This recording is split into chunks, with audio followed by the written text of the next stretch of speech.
Hello and welcome. Your home snug. Having an inclement weather day, and I'm glad. So we're looking at this quick video. It's only going to be a few problems, but we're seeing that this is what we did yesterday on Monday. So how to get rid of that 5, we're going to subtract. And we're going to have 3x squared minus 16x minus 7, 8, 9, 10, 11, 12 is going to be minus 12 equals 0. Do we have a GCF? No. So 3 and negative 12 is negative 36, and we're going to go 1 and 36, 2 and 18, 3 and 12, 4 and 9, 5, 6 and 6. One is positive and one is negative. The bigger is negative. Which one is going to make a 16 then? And that's going to be this one. So we're going to have 3x squared, and that's going to be plus 2x minus 18x minus 12 equals 0. GCF, x, 3x plus 2, minus, let's see, that's going to be a 6, 3x plus 2. They match, yay! So I'm going to slide over here, x plus, or 3x plus 2, sorry about that, and x minus 6, set them equal to 0. Ooh, look, this is going to be a fraction.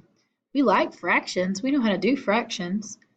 So we're going to get x equals negative 2/3. If you want to change that to a decimal, you're more than welcome to. Let me slide over a little bit, sorry. But you don't have to. So then we're going to add 6, and we get x is 6. So we get 6 and negative 2/3 for our warm-up. Okay, that's wonderful. That was 2 minutes of what we did on Monday. So we're going to be looking at just the square root method. So I'm seeing that I have an a value and I have a c value, but I do not have a b. There is no b, like a, b, c, you know how we did the ABCs? There is no b value. So I'm looking at this one and I'm going to say, all right, well, I don't have to factor. I could, but I don't have to. I can just take the square root. So I'm saying x squared is by itself, so we're going to square root and square root, and that's going to give us x equals, well, square root of 4 is a 2. But it's technically going to be a positive 2 or a negative 2. Okay, so there's that one. All right, number 2, like that's it, that's done. Right here it even says when you do it, you're going to have 2 answers, one's positive, one's negative, because it's a plus 2 or a minus 2. So you could write this also as x equals 2 and x equals negative 2. You can, you don't have to, but you can. All right, number 2, are we ready to square root? Nope, we got to divide by 4 first. We got to get that x squared by itself. And let's grab our handy dandy calculator. And I'm going to see that 52 divided by 4, it gives me 13. So let's get rid of that square. And let's make a square root. And I'm going to get x equals, ooh, put that in the calculator. And guess what? It spits back at you the square root of 13. If you want to change it to a decimal, you can. But this is actually the exact value with a plus or minus in front.